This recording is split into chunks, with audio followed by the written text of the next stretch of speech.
দেশের আলেম ওলামাকে জেলখানায় বন্দি করে ফাঁসি দিয়েছে।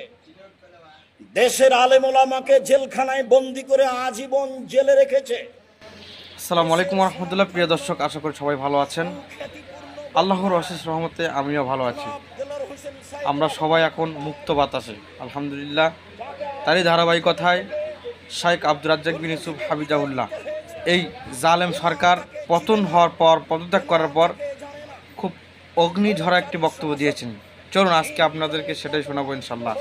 অবশ্যই ভিডিওটি মনোযোগ দিয়ে দেখবেন এবং সর্বশেষে শেয়ার করবেন যাতে সবাই বিষয়ে অবগত হয়, জানতে পারে। জাযাকাল্লাহু খাইরান। চলুন ভিডিওটি দেখি। দেশের সুনামধন্য সুখ্যাতিপূর্ণ বক্তা জনাব দেলোয়ার হোসেন সাঈদ রাহিমাহুল্লাহ তার একজন, যাকে আজীবন জেলে থেকে দুনিয়া থেকে বিদায় নিতে হয়েছে। কেনা তাকে চিনে না, কেনা তাকে জানে না। স্বৈরাচারী শাসক নির্বিচারে কত মানুষকে হত্যা করেছে।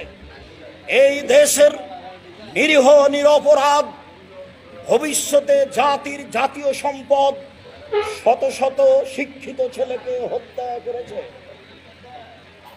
সম্মানিত দিনী ভাই বোন, আপনারা জানেন তাদের কথা। এই দেশের উন্নয়নের নামে শত লাখ কোটি টাকা বেহিসাব টাকা লুটপাট করেছে। কত বড় নির্যাতনকারী মানুষ হলে এমনটা হতে পারে? দেশের লাখ কোটি টাকা খরচ করে এই দেশে স্বাধীনতার নাম দিয়ে শত হাজারো মূর্তি ভাস্কর্য তৈরি করেছে। জুলুমের নাই শেষ, নির্যাতনের নাই শেষ, যা আপনারা অবগত আছেন। পৃথিবীর মানুষ জানে নির্বিচারে বহু মানুষকে হত্যা করেছে, ক্রস ফায়ারে বহু মানুষকে হত্যা করেছে, বহু মানুষকে গুম করে অন্যায়ভাবে ন্যাক্কারজনক, নোংরা, অশোভনীয়, ঘৃণিত পদ্ধতিতে হত্যা করেছে।